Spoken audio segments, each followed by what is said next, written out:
두 번째 특강으로 장로의 역할이라는 주제로 말씀을 전하실 안민 장로님은 대학 교수이자 성악가로 많은 활동을 하셨습니다. 고신대학교 학생처장, 교무처장, 부총장을 거쳐 2018년부터 2022년까지 제9대 고신대 총장을 역임하셨습니다. 심우하는 교회는 사직동교회에서 심우하고 계십니다. 지금 현재로서는 한국기독음악협회 회장으로 수고하고 계십니다. 안민 장로님 나오셔서 말씀 전하실 때 많은 은혜 받으시기 바랍니다. 박수로 환영해 주시기 바랍니다.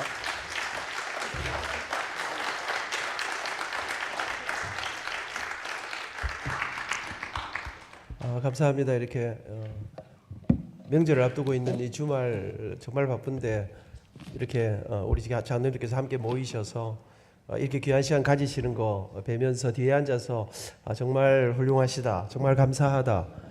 제가 앉아 뒤에서 이제 있어 보니까 어느새 이제 흰머리가 성성하신 장로님들의 뒷모습들, 어느새 이제 머리가 많이 이제 숱이 줄어든 그런 모습들 뵈면서 교회와 함께 평생을 섬기신 어떤 우리 외적인 어떤 모습들의 흔적들은 조금씩 이렇게 노쇠해 가는, 저도 이렇게 흰머리가 많아지고 그렇게 합니다만은 여전히 그렇게 주님 앞에 어떤 뜨거운 열정으로 섬기시는 모습들이 참 너무 감사하다, 너무 자랑스럽다. 여러분들 때문에 교회가 또 여기까지 오고 여러분의 헌신을 통해서 이제는 어쩌면 우리가 이 자리에는 뭐 정말 제가 존경하는 우리 은퇴 원로 장로님들도 계신데 그런 걸음들을 좁은 그 길들을 향해 걸어오신 여러분들의 모습 앞에 진심으로 감사하고, 제가 사실 여러분 앞에 무슨 강의를 한다는 게 참 외람되다 이런 생각을 들면서 그러나 같이 동력자로 또 한 길을 걸어가는 사람으로 또 여러분 함께 말씀을 나누어 보고자 합니다. 저는 오늘 저는 사실은 시무장로가 아닙니다. 제가 섬기는 사익동 교회는 65세 은퇴를 하기 때문에 34살의 장로가 되어서 만 32년 동안의 장로로 사역하고, 저보다 형님 되는 많은 분, 저는 이제 그렇게 32년을 했는데 많은 형님들이 저보다 늦게 장로님 되셔서 제가 많은 형님들을 은퇴시켜드리고, 그리고 이제 제가 뒤를 따라 이제 은퇴를 한 지 2년이 이제 됐습니다. 그래서 사익동교회 원로 장로로 있습니다. 제가 퇴임을 하고 나니까 조금 이상하더라고요. 근데 사실 제가 해보니까 학교를 퇴임하는 것보다 교회를 은퇴하는 게 훨씬 더 이상했었습니다. 왜냐하면 학교는 퇴임하고 나니까 안 가면 그만 아닙니까? 안 가지 않습니까? 근데 교회는 뭐 은퇴했다고 해서 뭐 안 가는 게 아니지 않습니까? 그런데 사실은 장로로, 시무장로로 30년을 섬기면서 제가 살던 평생에 교회 다니던 이 동선하고 갑자기 은퇴하니까 또 사익동 교회 은퇴 장로님, 원로 장로님들은 아주 또 상당히 이렇게 은퇴를 아주 각성하는 그런 마음으로 있기 때문에 동선이 달라지면서 너무나 참 약간의 어색함들이 있었던 것을 생각하면서, 그래도 불구하고 여러분들께서 이렇게 또 우리 은퇴하신 장로, 우리 정장로님 비롯해 여러분들께서 이렇게 아름답게 교회를 섬기시는 그 모습이 참 귀하시다는 생각이 들어집니다. 물론 여러분 뵈면서 제가 학교 퇴임을 딱 하고 나니까 그때도 좀 이상했었습니다. 새벽기도 갔다 오면 막 정신없이 바쁘게 막 준비를 해서 이제 출근을 해야 되는데, 바쁘게 뭘 해야 되는 것 같은데 하면 안 되는 거 아닙니까? 이제 가질 않으니까. 그래서 제가 약간의 당황스러움들이 있는데, 제 아내가 네이버에서 은퇴한 사람들이 읽어야 되는 책 3권, 그리고 저한테 책을 3권 주면서 당신 너무 당황하지 마시고 우선 좀 여유가 있을 때 책 좀 보세요, 이러면 책을 사주더라고요. 그 책 가운데 첫 번째로 제가 읽었던 책이 전념, 데디케이티드라는 책입니다. 피트 데이비스라는 사람이 쓴 책인데, 그 책 가운데 보니까 은퇴를 하고 이제 우리가 새로운 어떤 여정을 출발하면서 은퇴한 이유는 너무 일을 많이 벌리지 마라, 너무나 많은 일들을 하지 말고 새로운 일을 하지 말고 네가 제일 잘할 수 있는 일, 네가 가장 즐겁게 할 수 있는 일에 집중하라. 그럼 거기 보면 지미 카터, 최근 이번에 돌아가신 백세로 소천하신 지미 카터 대통령을 비롯한 은퇴한 이후에 더 멋지고 아름답게 살았던 분들의 그 한 몇 가지 자기들이 정말 보람 있고 의미 있고 가치 있는 일에 집중했던 분들의 여러 가지 이야기들이 나와 있는데, 그 글들을 읽어 내려가는데 한 줄이 제 가슴 속에 깊은 울림으로, 그래서 한참 동안 제가 그 글을 묵상했습니다. 거기에 마이클 호튼이라는 사람이 뭐라고 하느냐 하면, 탁월함이 무엇인가, 인생의 진짜 성공이 무엇인가, 어떤 인생이 정말 멋진 인생을 산 것인가를 설명하면서, 탁월함이란 무엇을 이루고 어떤 자리에 올라가고 굉장을 가지고 이런 게 아니라, 탁월함이란 가치 있는 목표를 향해 살아낸 그 모든 평범한 일상, 여러분 저는 이 글을 읽으면서 탁월함이 무엇인가, 올해 96세 된 우리 어머니를 제가 지금도 모시고 살고 있습니다.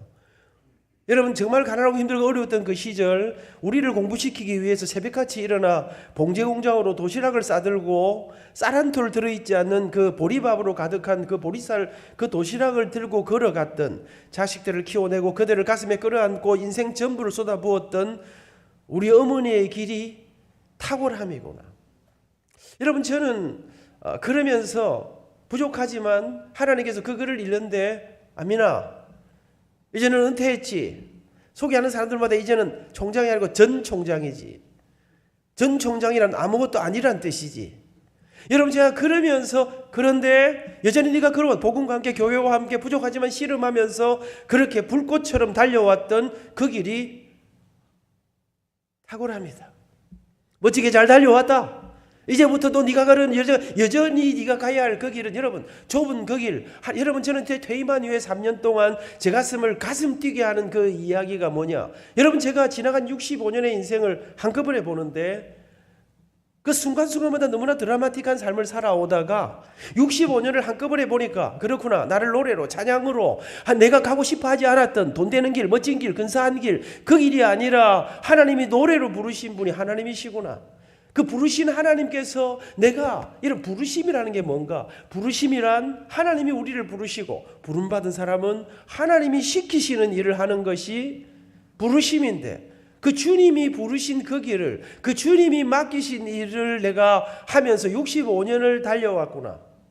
여러분 이 가슴 속에 그렇구나, 그리고 그 하나님이 나를 이끄시고 그 하나님이 받을 수 없는 은혜를 주셨다고 하는 이것이 제 가슴 속에, 네가 살아왔던 그 가치 있는 길을 향해 걸어온 좁은 길, 십자가의 길, 교회와 함께 복음과 함께 걸어왔던 그 길이 멋지고 놀랍고 아름답고 근사하다. 힘내라. 여전히 넌 잘 살아왔다.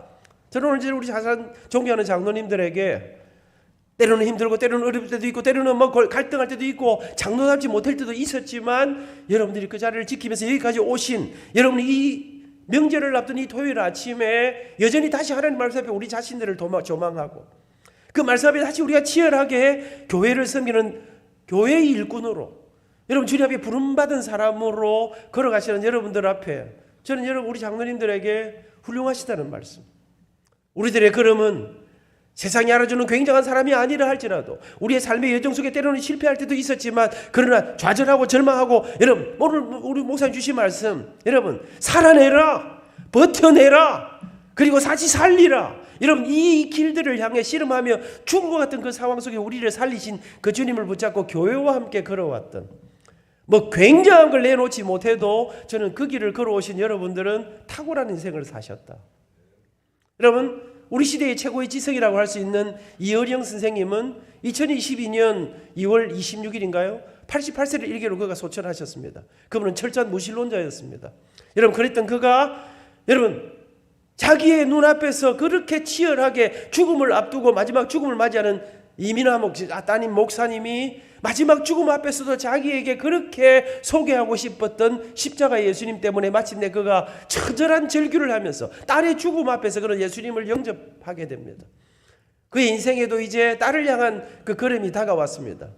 암에 걸리시고 그 이제 말기암으로 이제 그 암에 걸리고 자지 재발하면서 그는 모든 투병을 마무리하고 그는 죽음을 맞이하기 시작합니다. 죽음을 맞이하면서 그는 자기 인생과 우리 앞으로 나 이제 다시 돌아간다. 그의 인생 속에 찾아오신 이 복음이라는 것이 얼마나 놀라운지, 그러면서 그가 인생의 마지막 이야기를 김지수라는 작가와 함께 인터뷰를 하면서 내가 죽은 이후에 내 후배들에게, 내 후손들에게 내가 남기고 싶은 그 이야기들을 남기라고 하면서 마지막 이제 죽음을 맞이하는 그럼 자기의 인생의 이야기들을 쓰는데, 그게 돌아가신 후에 책으로 나왔는데 그게 마지막 수업이라는 책입니다. 여러분 제가 그 책을 보니까 그는 이렇게 말합니다. 모든 것이 선물이었다. 내 것인 줄 알았던 지식도 명예도 책도 내가 가졌던 모든 것이 다 선물이다. 심지어 하나밖에 없는 생명, 내 것인 줄 알았던 그 생명조차 선물이었다. 여러분 저는 그러면서 그 인터뷰 김지수라는 작가는 21년 동안 그 패션 잡지의 기자로 일했던 사람입니다. 어느 날 초췌하게 바짝 마른 선생님 앞에 눈빛이 반짝이는 그 선생님하고 인터뷰를 하는데 이 작가가 이런 질문을 했습니다. 선생님, 저는 21년 동안 어쩌면 제 젊음의 알토란 같은 날들을 패션이라고 하는, 럭셔리라고 하는 부요한 인생이라, 멋지고 아름답고 근사하고 화려한 인생에 대해서 집중하면서 살아왔습니다. 그러면서 그가 선생님에게 럭셔리라는 것은 어떤 의미가 혹시 있을지 질문해도 될까요?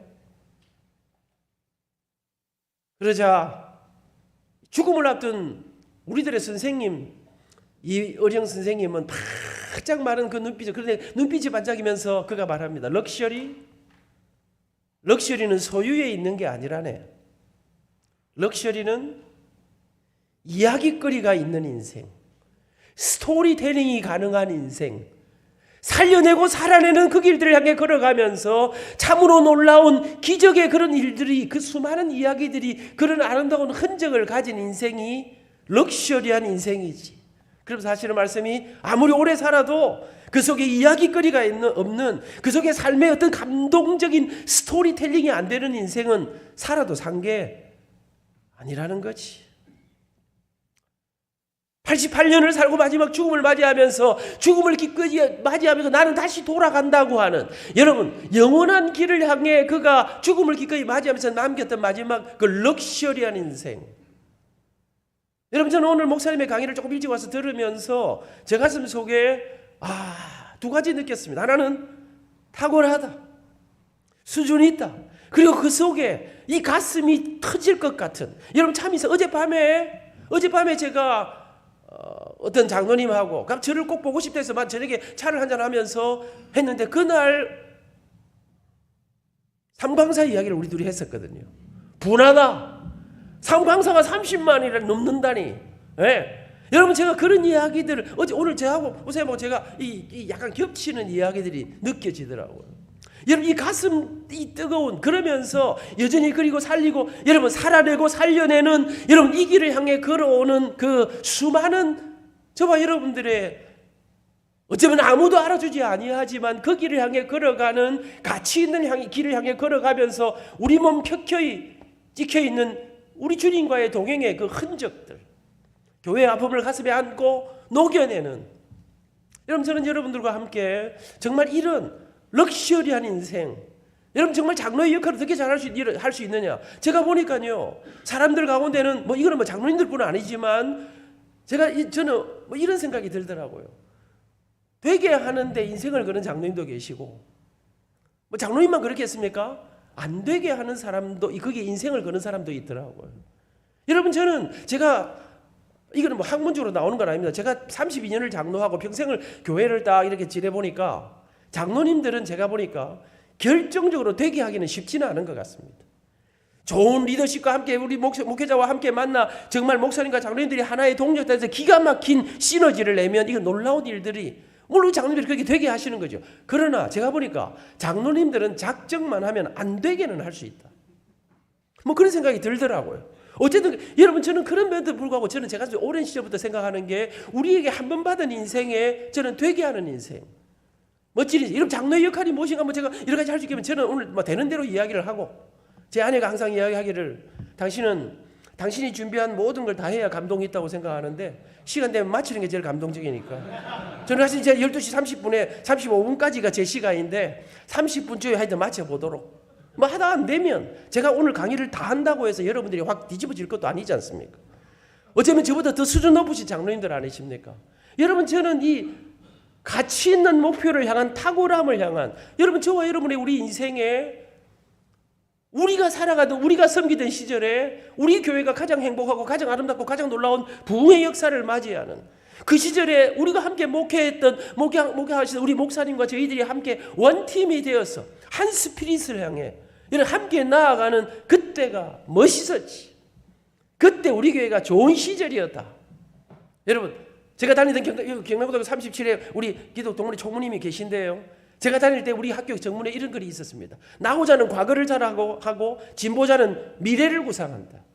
지금까지 살아온 삶이 아니라 이제, 여러분 이런 시간을 통해 저는 저희들의 가슴 속에 다시 우리에게 주어진 이 시간 동안 우리가 어떤 일을 할 것인가, 우리 인생의 마지막에 여러분 저는 할 말이 있는 사람, 남길 말이 있는 사람, 모세가 120살에 마지막 죽을 때 그는 죽음을 앞에 놓고 하나님이 주시는 마지막 사명으로 한편의 노래를 부르고 노래를 마지막 유언으로 부르고 불꽃처럼 건강하게 사시다가 120살에 하나님 부르심 앞에 불려서 가십니다.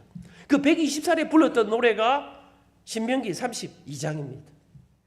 마지막에 우리가 부를 노래가 있는 그 모세가 불렀던 노래 신명기 32장을 요약하면 우리에게 하나님은 누구이셨던가? 너와 나 이스라엘은 누구였던가? 그리고 우리의 영원한 소망은 여호와 하나님이시고 높이 달린 높뱀을 바라보라. 예수 그리스도를 예표하는 여러분 그의 인생의 마지막을 딱 정리해서 하나님은 누구이신가? 죽을 수밖에 없는 존재였던 우리에게 다시 그 주님이 높뱀을 달아 올리셨다고 하는 마지막에 아들아 기억해라. 하나님은 누구시냐? 너와 나는 누구였더냐? 그런데 그 주님께서 우리에게 은혜를 베푸셨지. 그 주님을 섬기고 그 주님의 은혜를 기억하면 천대에 이르도록 내가 너희와 함께한다고 약속하셨지. 죽음의 위기가 몰려올 때 여러분 그 모세의 노래들을 들어보면 신명기 보면요. 아빠 내 인생에 죽음이 찾아왔을 때 내가 어떻게 해야 되나요? 그때 성경은 말하면 어른들에게 물어보라. 그 어른이 누굽니까? 우리 아닙니까? 34살의 장로가 되던 제가 어느새 장로 은퇴를 했습니다. 여러분 저는 이런 기가 막힌 노래를 남길 수 있는 여러분 저는 77학번인데요. 저희가 자라던 시절에 우리나라가 지금 가난에서 벗어나서 몸부림치는 씨름치던 그 시절에 우리가 제일 부러워했던 사람이 누굽니까? 삼성그룹을 창업하신 이병철 회장님입니다. 우리는 그분을 돈병철이라고 불렀습니다. 그 시절 저는 우리 대한민국을 여러분 뒤집었던 노래 한 곡을 기억하고 있습니다. 청소차가 새벽마다 돌아다니면서 불렀던 노래를 기억하십니까?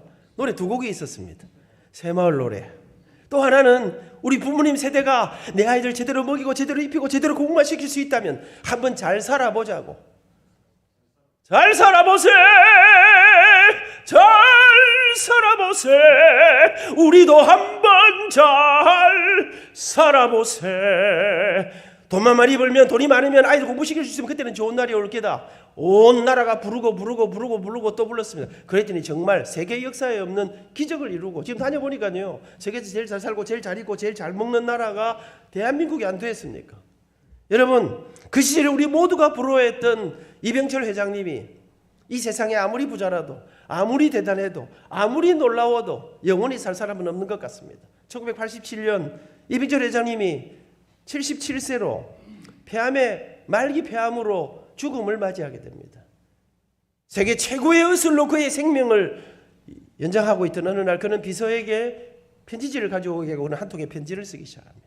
거기에 24가지의 질문을 담아서 우리나라의 유력한 성직자에게 보냅니다.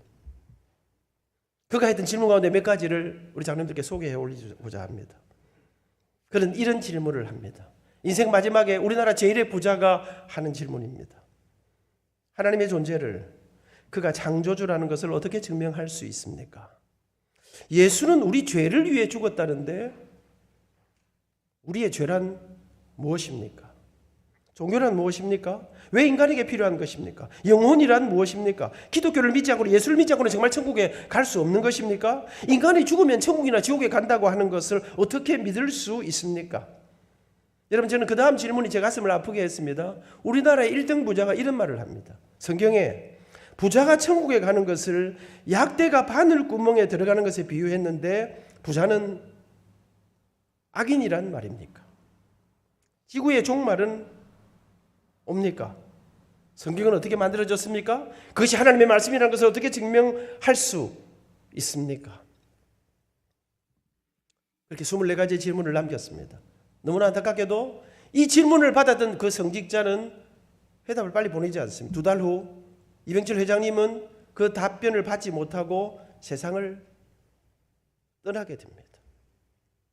사랑하는 여러분, 한 사람은 인생의 마지막을 죽으면서 모든 것이 선물이었다. 다시 돌아간다. 죽음을 맞이하며 영혼을 향해 걸어가는 이런 기가 막힌 우리 후손들에게 기가 막힌 것을 계승하는 사람이 있고 우리나라 제일의 부자였습니다. 잘 살아보세를 목 놓아 부르던 그 시절에 모두가 부러워하던 그분은 인생의 마지막에 이런 질문을 남기고 세상을 떠나게 사랑하는 여러분, 우리는 어떤 인생을 살고 어디를 향해 걸어가는가? 우리는 장로로 부름받고, 여러분, 이런 이 질문들 앞에 많은 답을 가진 우리에게 하나님은 누구이신가? 여러분, 정말 우리 인생에 하나님이 누구이신가를 해결하시고 우리 이거 살아가고 있습니다. 무엇을 아는가, 무엇을 믿는가는 대단히 중요한 일이라고 생각합니다. 그것이 우리의 가치관, 우리의 인생관, 우리의 선택을 날마다 결정하게 됩니다. 내가 믿는 바가 무엇인가, 내 속에 무엇이 내 마음을 채우고 있는가에 따라서 순간, 여러분 제가 보니까요, 우리 가면서 우리가 위치가 점점 올라가고, 여러분 교회에서 점점 올라가서 선임 장로가 되고 이렇게 할 때마다 우리는 여러 가지 굉장히 많은 결정을 하게 됩니다. 교회가 어떤 결정을 할 때 여러분 우리들이 무엇을 아는가, 무엇을 믿는가, 제가 어떤 우리 속에 하나님이 누구이신가 하는 것이 저는 참 중요했다고 생각합니다. 제가 정말 좋아하는 이야기입니다. 2001년, 2002년 제가 미국에 교환교수로 다녀오고, 미국에 딱 그 모든 걸 접고 미국에 갔는데 감기몸살이 왔습니다. 미국의 의료비가 비싸지 않습니까? 보험료가 비싸지 않습니까?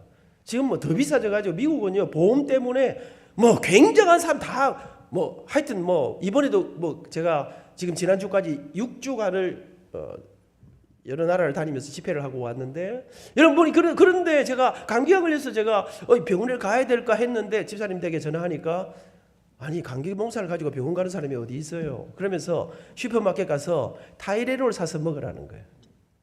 여러분 우리가 잘 아는 코로나 시절에 타이레놀 얼마나 많이 먹었습니까? 당시에 타이레놀이, 이 존슨앤존슨 회사의 타이레놀이 해열 진통제 분야에서 전 세계 점유율이 한 30% 정도 됐습니다. 안 놀라시는데 이거 놀라야 되는 이야기예요. 무슨 말입니까? 돈을 엄청 많이 벌어준다는 30%만, 0.1%만 돼도 굉장한데 전 세계 점유율이 대한민국을 비롯한, 그런데 여러분 문제가 생겼습니다. 1982년 어느 날 미국 시카고 지역의 한 슈퍼마켓에서 어떤 사람이, 그렇게 모든 사람이 먹는 이 타이레놀 약병 안에다가 시아나산이라고 하는 독극물을 집어넣었습니다. 우리나라 말로 하면 청산가리입니다. 이 약을 먹고 8명이 죽었습니다.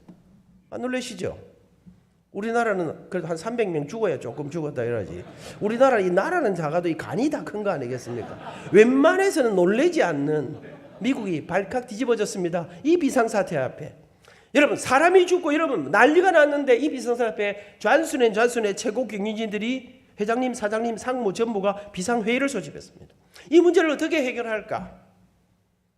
여러분 밤새도록 대책을 의논해야 될 것 같은데 회의가 5분 만에 서서 회의를 하고 2가지 결정을 하고 끝을 냅니다. 시행하라. 첫째, 지금까지 우리가 만들어서 판매하기 위해서 미국 50개 주 전역에 배포해놓은 모든 타이레놀을 다 수거해서 폐기 처분하라. 그렇게 하는데 당시 돈으로 약 1억 달러의 돈이, 지금 돈으로 한국 돈으로 한 사람이 1조가 넘는 돈입니다. 그래도 안색이 전혀 변함이 없습니다. 우리가 돈은 없어도 가는 큰 거 아니겠습니까? 또 한 가지 결정합니다. 폐기하기로 하고, 또 한 가지는 회장님이, 여러분 안 좋은 일이 생기면, 회사에 어려운 일이 생기고 문제가 생기면 숨기고 빨리 쑥쑥 하면서 빨리빨리 정리해라, 이렇게 하는 게 일반적이지 않습니까? 회장님이 미국의 주요 언론사들을 다 불러놓고 이 사실을 대대적으로 알리기 시작했습니다.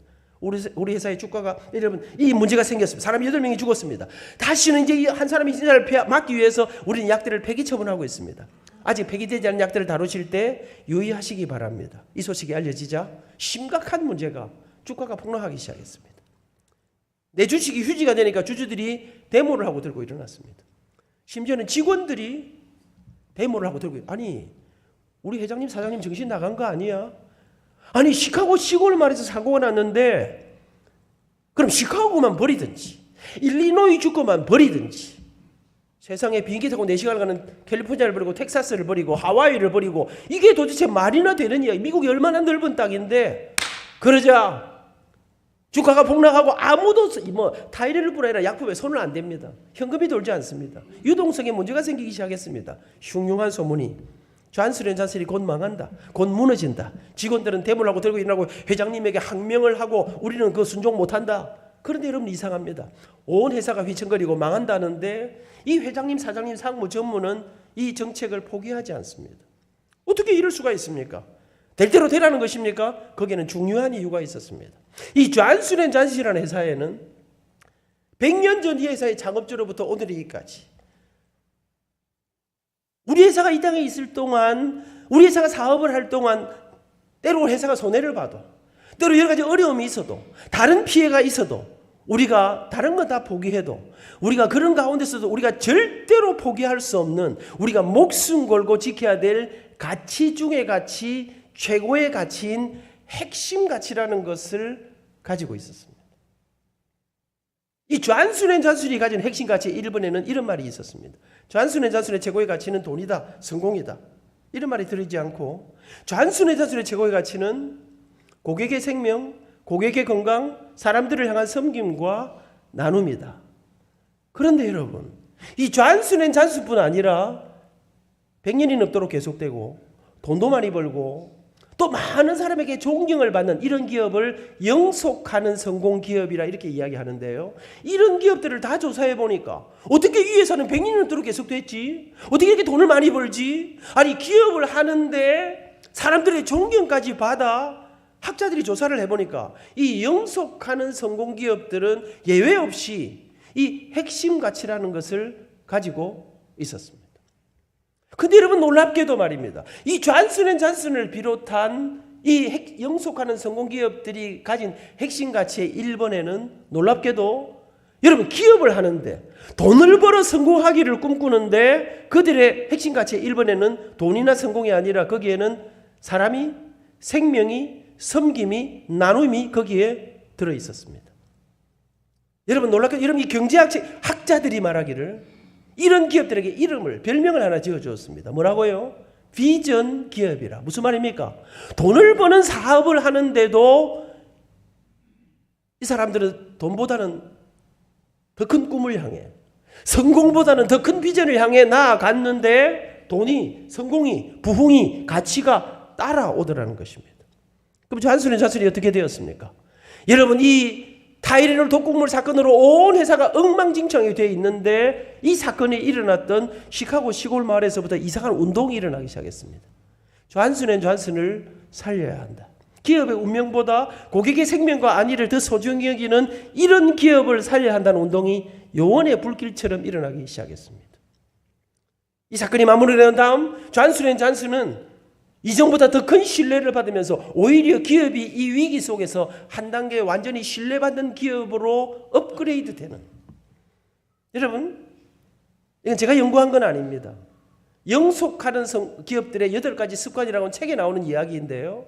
여러분 제가 그 책을 읽어 내려가다가 이 경영학 책을 읽어 내려가다가 제 가슴에 말할 수 없는 감동이 그 터머리 가니까 이런 이야기가 나오더라고요. 이런 놀라운 기적의 이야기가 알려지자 핵심 가치를 만들어 놓고 거기를 따라가는 기업들에게 기적이 일어난다는 이야기들이 알려지자 많은 사람들이, 많은 기업가들이 핵심 가치를 만들기 시작했습니다. 아 그래, 그런 걸 만들면 멋진 일이 일어난단 말이지. 그리고 많은 기업들이 만들기 시작했는데 그 책에, 경영학 책에 신학자들이 아니고 경영학을 하는 교수들이, 학자들이 이런 뭐라고 썼냐면 핵심 가치를 만들어 놓고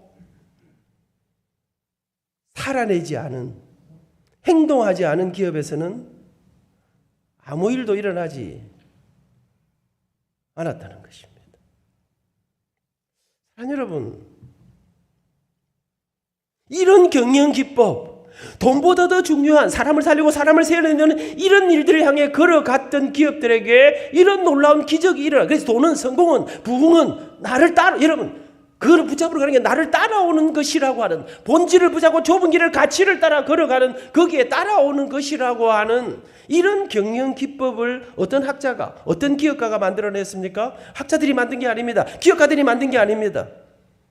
오늘 저는 그걸 설명할 시간이 없지만 그것은 바로 2000년 전 예수님이 이 땅에 오셔서 직접 전수해 주신, 2000년 전 예수님이 이 땅에 계실 때 길거리를 지나가시는데 한 율법학자가, 우리 장로님들 다 아시기 때문에 설명하지 않겠습니다. 한 율법학자가 예수님에게 질문합니다. 예수님 질문이 있습니다. 말해보라. 예수님 성경에는 많은 율법이 있는데요. 성경에는 613가지의 율법이 있습니다. 365가지는 이거는 절대로 하면 안 된다. 나머지 248가지는 이거는 반드시 지켜야 한다. 그 중에 다른 거 다 놓쳐도 다른 거 다 잃어버려도 절대로 놓치면 안 되는 가장 중요한 율법. 전승만 목사님 말씀은 빠른 게 아니시죠? 제가 조금 더 빨라서 죄송합니다. 잘 알아들고 잘 소화하고 계신 것 같습니다. 여러분 저기 뒤에 빨리빨리 해라 이렇게 써놨습니다. 시계가 척척척척 하면서 빨리빨리 하라, 빨리 마치라. 여러분 이 율법학자가 어느 어느 날 나타나시더니 자기들하고는 안 맞는 게 어느 날 자기들은 짐승처럼 여기는 이방인을 예수님이 상종하셨습니다. 안식일날 병을 고쳐주셨습니다. 여러분 수많은 사람이 예수님을 따랐습니다. 그때 교회의 지도자였던 이 사람들이 얼마 전에 예수님이 사두개인을 박살냈습니다. 그러다가 예수님 앞에 한번 대들기로 작심했습니다. 기가 막힌 묘수를 발견했습니다. 예수님, 이 성경 전체 중에 우리가 붙잡아야 될 딱 한 가지 율법이 있다면 그게 무엇일까요? 율법이 다 중요하지 뭐 한 가지만 있으려고 골탕 좀 잡숴보세요. 많은 사람들 앞에. 그때 예수님이 그를 쳐다봅니다. 저는 이 율법학자의 질문과 예수님의 답변 사이에 이 짧은 시간 우리 예수님이 무슨 생각을 하셨을까를 상상해 봅니다. 율법학자가 누굽니까? 성경 박사 아닙니까? 율법학자가 누굽니까? 대대로부터 신앙생활한 여러분 뭐 새벽기도 안 빠지지요. 11조 안 빠지지요. 모든 사람들이 박수치고 신앙 좋다 굉장하다 모든 사람이 우러러 보는 딱 보니까 뭐 저 같은 사람이 저 신앙 좋아 안 보이십니까? 6주간 동안 여러분 두바이로 대만으로 동부로 여러분 텍사스로 미시간으로 가는데 여러분 근데 여러분 제가 정말 세월이 가고 나이가 들수록 새벽마다 기도할 때마다 뺄 수 없는 기도 하나가 있습니다. 젊었을 때는 나도 괜찮은 사람인 줄 알았습니다. 근데 갈수록 제 가슴 속에 하나님 제가 믿음이 없습니다. 이런 그를 향해 예수님께서 네가 붙잡아야 될 한 가지 네가 그렇게 열심히 하는데 말이다. 네가 그렇게 아는 게 많은데 말이다. 네가 그렇게 많은 사람들의 존경을 받는데 말이다. 근데 네가 진짜 한 가지 놓치고 있네. 그래서 다시 말씀이 오늘의 본문입니다. 마태복음 22장 내 마음을 다하고 목숨을 다하고 뜻을 다하여 주 너의 하나님을 사랑하라. 이것이 크고 첫째 되는 계명이요 둘째도 그와 같으니 내 이웃을 내 자신같이 사랑하라. 이 두 계명이 모든 율법과 선지자의 강령이다. 예수님 말씀입니다. 네가 붙잡아야 할 한 가지는 바로 사랑이다. 그 첫 번째는 하나님 사랑. 두 번째는 이웃 사랑, 생명 사랑. 사랑 여러분, 이 좌순의 좌순과 이 핵심 가치를 향해 사람을 살리고 사람을 세우고 사람을 섬기는 이 길을 향해 걸어갔던 사람들이 붙잡았던 게 무엇입니까? 여러분 수많은 사람들이 우리가 제 같은 이 말씀을 우리 모두는 다 잘 알고 있습니다. 수많은 사람들이 설교를 듣습니다. 수많은 사람들이 하나님의 말씀을 받습니다. 오늘도 우리가 일부 강의에서 정말 생명 다시 살려낸다고 하는 여러분 저는 이런 수준 높은 강의를 좀처럼 잘 들어본 적이 없습니다. 여러분 창조가 무엇인가? 나띵이 무엇인가? 여러분 저는 이런 말씀을 들으면서 우리에게 하나님은 누구이신가? 여러분 이런 이야기 아시는지 모르겠습니다. 웃기는 이야기입니다. 교회 서리 집사인데 어느 날 등산에 맛을 들였습니다. 또 등산에가 자꾸만 주일마다 등산을 가. 전국의 명산들을 다닙니다. 부인 원사가 그렇게 뭐라 하는데 등산에 매 등산을 다녔습니다. 근데 어느 주일날 산을 오르다가 낭떠러지에 추락하기 시작합니다. 으악! 추락하다가 나무뿌리 하나를 잡았습니다. 사람 살려 아무리 외쳐도 아무도 나타나지 않습니다. 불현듯 그의 가슴속에 오래전에 갔던 잊었던 교회 생각이 났습니다. 하나님 오랜만입니다. 제가 교회 빼먹고 우리 마누라 말 안 듣고 맨날 등산에 빠졌는데 내가 지금 죽게 생겼습니다. 오늘 한번 살려주시면 내가 한번 앞으로 잘해보겠습니다. 와 울면서 기도했더니 진짜 하나님이 기도를 들으셨어요. 하나님이 나타나셨어요. 정신 차릴 기가 잘해볼 기가 예. 그랬더니 알겠다. 한 번만 살려준다. 내가 밑에서 받을 기니까 손을 놔라. 그랬더니 또 손 놓으려고 밑에 보니까 천길 낭떠러지가 지금 밑에. 아, 하나님 그러지 마시고 위에서 당겨주는 게 어떠시겠습니까? 야 임마 내가 하나님인데 뭐 네 내를 못 믿냐 놔라. 아 그러지만 또 당겨주세요. 그러다가 그가 위를 향해 고함을 지릅니다. 거기 하나님 말고 누구 다른 사람 없습니까? 웃기지요. 저는 이 장난 같은 이야기를 보면서 거기서 제 모습을 봅니다. 우리에게 하나님은 누구이신가? 오늘 목사님께서 갑자기 돌아가신 부목사님 이야기를 하셨습니다. 저는 사이동교회를 32년을 섬기면서 여러분 사이동교회는 정말 좋은 교회, 아름다운 교회, 정말 하나님이 제가 섬기던 5교회 하나님이 다 은혜와 부흥의 역사를 주셨습니다. 그런데 여러분 정말 제가 볼 때 우리 교회가 정말 제가 볼 때 진짜 좋은 교회로 자라오는 것은 언제나 위기에서였던 것 같습니다. 저희 교회 청년부 담당하시는 저하고도 정말 가까운 그 가족들하고 정말 가까운 윤대현 목사님 우리 부목사님께서 여름 사역을 정말 얼마나 바쁩니까? 다 마치고 청년들하고 사지동에 있는 한 빌딩에 뒤풀이를 하러 갔습니다. 식사를 하고 마무리하고는 화장실을 갔는데 요새 화장실에 가보면 비밀번호 눌러가지고 들어가는 곳이 있지 않습니까? 이분이 비밀번호 누르고 들어가셨는데 그리고 다 헤어지고 자기는 화장실 갔다 가려고 갔는데 저는 이 젊은 목사님에게 우리 교회는 뭐 본인도 혈압이 좀 안 좋은 게 있는 줄 몰랐습니다. 그 문이 잠기고 돌아가셨습니다. 아무도 화장실 오는 사람이 없었습니다. 그리고 거의 의식불명으로 병원으로 가시고 전 목사님 말씀하신 대로 온 교회가 생때 같은 목사님, 새 아이를 놓고 젊은 아내를 남겨놓고 있는 이 우리 목사님 살려달라고 우리 모든 교인들이 다 울었습니다. 근데 하나님은 참 야속하셨습니다. 돌아가셨습니다. 제 기억에 우리 교회의 장례 가운데 우리 교회 수천 명의 모든 교회들이 함께 울면서 조문을 하고 위로를 했습니다. 32명의 장로님들이 모였습니다. 이 일을 어찌할꼬 아이 셋을 데리고 사시던 32평인가 되는 그래서 우리가 우선 살도록 해드려야지. 그 32평쯤 되는 사택을 목사님께 사모님께 드리고 앞으로 5년 동안은 일단 목사님 그 사례를 드리고 사모님에게 우리 교회 전도사님 제안했더니 그분이 훌륭한 대학 고신대학교 식품영양학과 출신이라 자기가 취업을 하겠다 그랬습니다. 그리고 아이 셋을 대학 졸업할 때까지 모든 등록금을 대드리기로 32명의 장로님들이 단 한마디 어떻게 더 챙겨봐 드릴 데가 없나. 사모님도 이제 그때 아이는 지금 군대 가고 막내는 고3이 되고 지금도 우리 사시동 교회에서 한 가족처럼 우리 모든 성도들의 돌봄을 받으면서 여러분 저는 그러면서 우리 온 교인들이 가는 거 여러분 제가 우리 윤 목사님의 동기들을 같이 집회 가서 만날 때마다 모든 목사님들이 제게 정말 고맙습니다.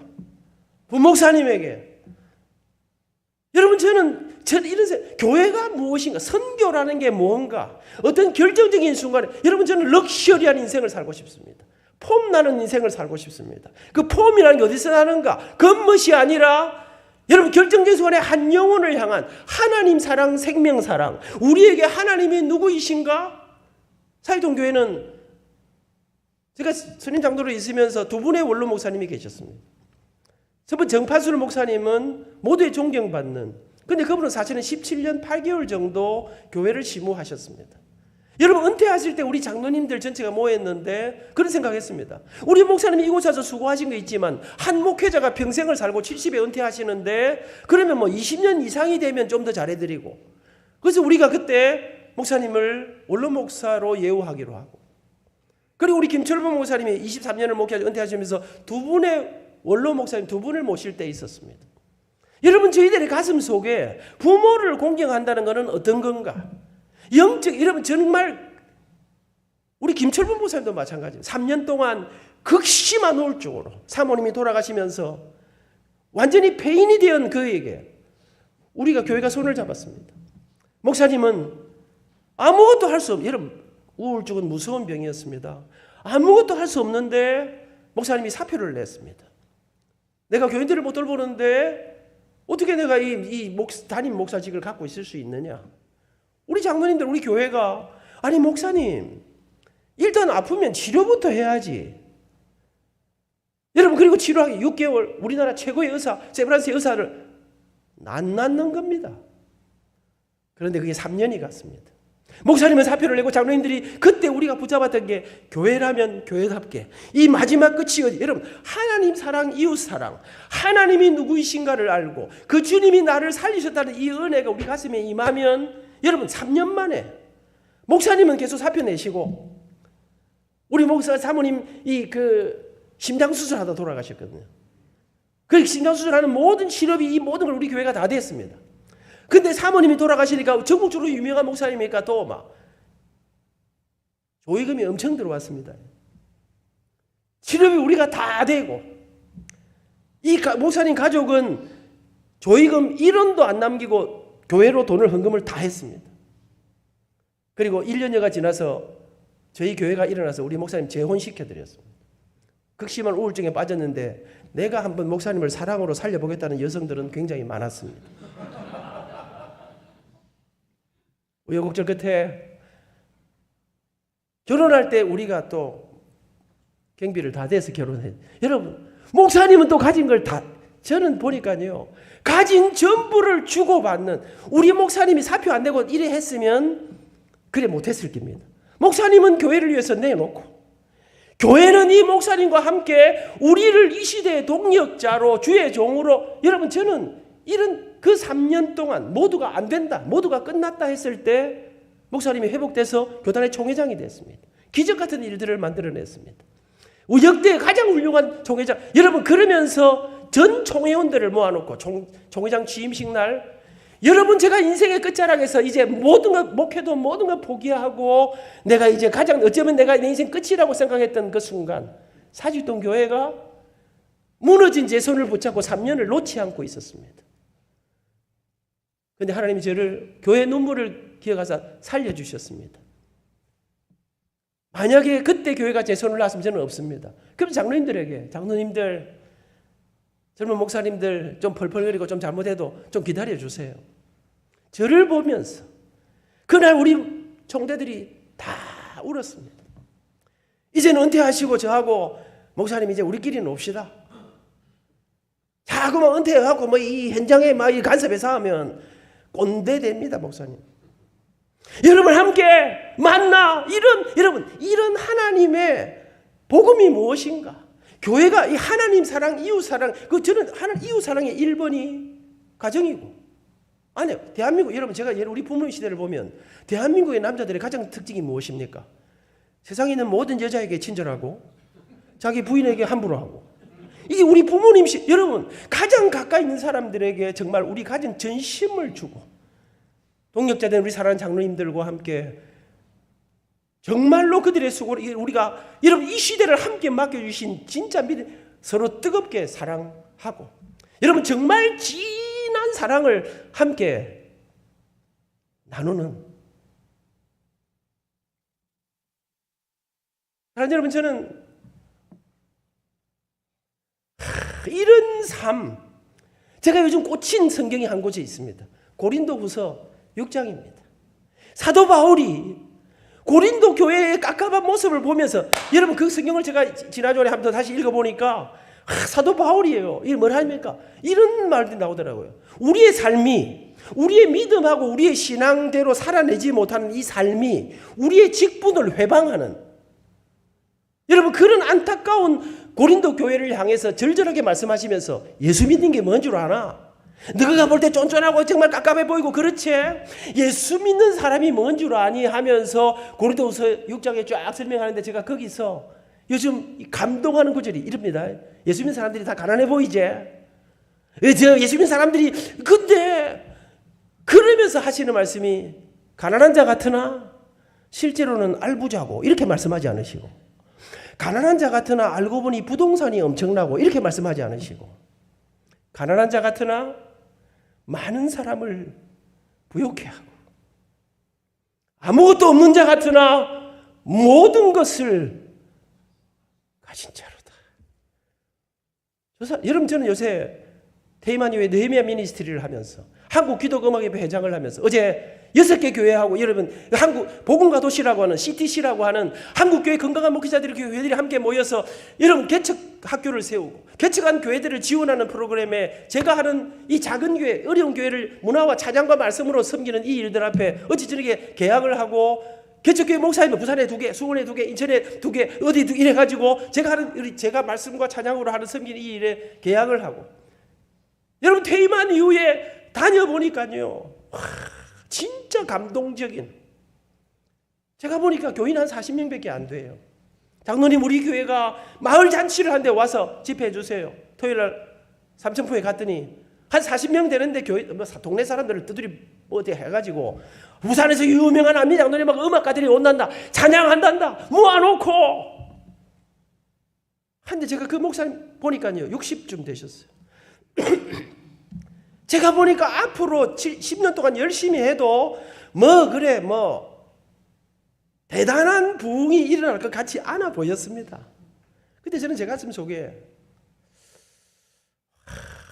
뭐가 저리 좋은고, 뭐가 저 사람의 60대 인생을 저렇게 불붙게 하는가. 여러분, 저는 예수 믿는다는 것이, 소명이라는 것이, 저는 퇴임하고 2022년 2월 말로 퇴임하고 지금 지난 12월 26일 날 두바이 한 주간 집회하고, 여러분 대만 가서 한 주간 우리 교단이 대만에 파송한 유한준 선교사님의 손자가 대만 사람인데 할아버지 선교사가 세워놓은 교회의 담임 목사님이 되어 있었습니다. 가서 집회를 하면서 그 신학교를 보면서 그가 나한테 그래요. 우리 할아버지한테 배운 거는 그냥 말씀만 전하면 된다 했는데 요새 잘 안 된다는 거예요. 어찌하면 해야 될지 모르겠다. 이러면 제가 그래서 그쪽에 문화 선교적인 전략을 제가 도와드릴 수 있는 하면서 그렇게 하고 12월 24일 날 한국에 귀국해가지고 12월 26일 날 금정경찰서에서 경찰관들을 위한 느헤미야 미니스트리 안민장로와 함께하는 행복 콘서트, 우리 제자들과 함께 그곳에 가, 여러분 짧은 1시간 동안 우리가 부른 노래는 무엇인가? 여러분 제가 그날 이런 노래를 불렀습니다. 저 높이 솟은 산이 되기보다 여기 오름직한 동산이 되길, 내가 가는 길만 비추기보다는 누군가의 길을 비춰준다면. 모두가 성공을 향해 정성을 향해 달려가려고 하는데 예수 그리스도가 가신 이 길을 걸어가는, 낮은 곳으로 임하는, 성육신하시는 목사님이 말씀하시니까 엄청 수준 높아 보이던데 제가 이야기하니까 수준 높아 안 보이시죠?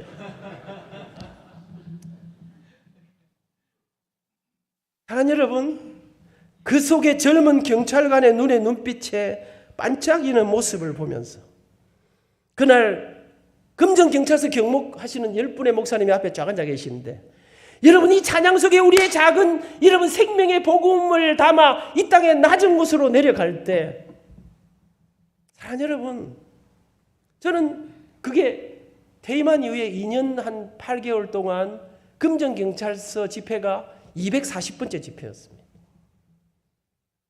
전국을 다니고 전국에 있는 작은 교회들이, 어제 저녁에 제가 이 목사님들하고 일정을 조절하면서 장로님 너무 고마워요. 가난하고 힘들고 아무도 돌보지 않는 우리 곳에 손을 내밀어줘서 감사해요. 저는 제 퇴직금의 10분의 1을 시드머니로 240번을 도는데 놀라워요.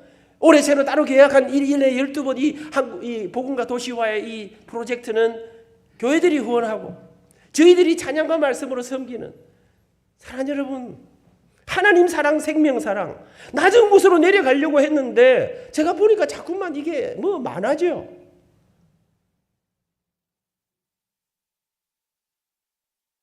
가난한 자 같으나 많은 사람을 부욕해 하고, 그 수많은 여러분, 제가 제 집 사람이 제가 퇴임한 후에 막 난리를 치고 여기저기 막 이렇게 하니까 우리 교회 장로님들이 우리 집 사람 불러가지고 정권사님, 안민장로 저 은퇴하고 연금 받아 사는데 절에 돈 쓰고 돌아다니면 안 된다고 좀 절제하라고 이야기 좀 해주세요. 제가 우리 집 사람한테 그랬습니다. 정권사, 아르바이트 살면서 평생 가난할 때부터 지금까지 우리는 큰 재산도 없고 아무것도 없지만 여기 돕자, 저기 지원하자.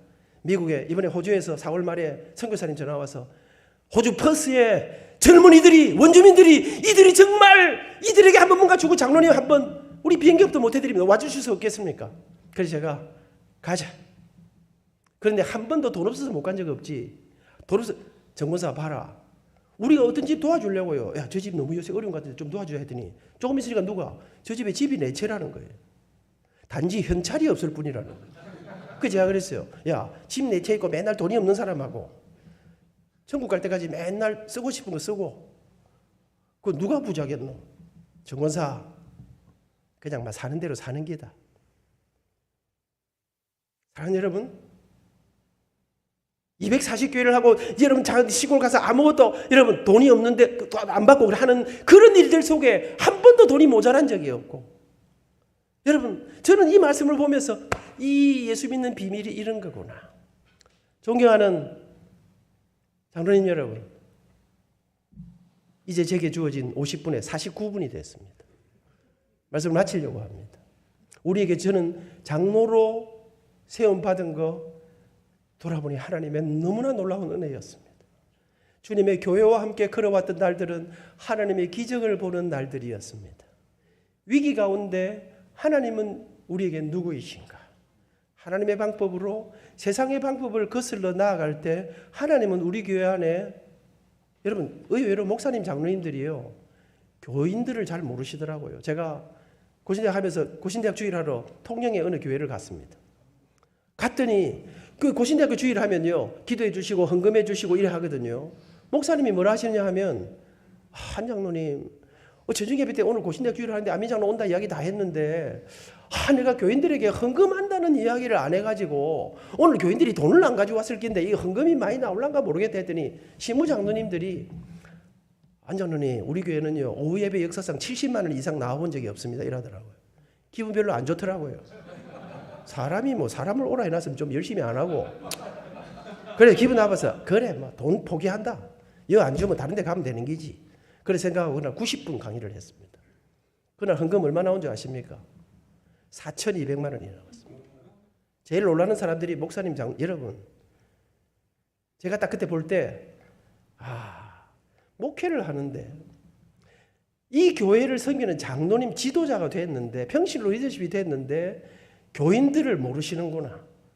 우리 교인들이 언제 획 도는지, 획 돌면 무슨 짓까지 할 수 있는지, 얼마까지 저지를 수 있는지 제 생각했습니다. 한 번도 경험해 본 적이 없고 본인이 한 번도 획 돌아본 적이 없으니까. 사랑하는 여러분, 획 돌면 기적을 보는 것입니다. 저는 우리 안에 우리 장로님들이 섬기는 시절 동안 장자교단 우리 통합주교회가 부산을 뒤집고 우리 교회들마다 정말 놀라운 부흥의 역사. 여러분 저는요, 어쩌면 인간들 다 모을 수 있는, 저는 이런 거 필요 없다 생각합니다. 우리 교회 안에 감동이 일어나기 시작, 하나님의 기적이, 그러면 교인들이 가서 떠들게 되어 있습니다. 사람들 와 보라니까, 여기 오면 산다니까, 우리 교회는 진짜 교회라니까. 우리와 함께 생기는 목회자들이 장로님 때문에 내 인생의 목회가 정말로 럭셔리했습니다. 이런 놀라운 기적의 이야기들로 가득한, 그렇게 장자교단의 사명을 감당하는 우리 장로님들 건강하시고 올해가 더 놀라운 기적을 가정에도 우리 교회도 담아내는 복된 한 해가 되시기를 축복합니다. 감사합니다.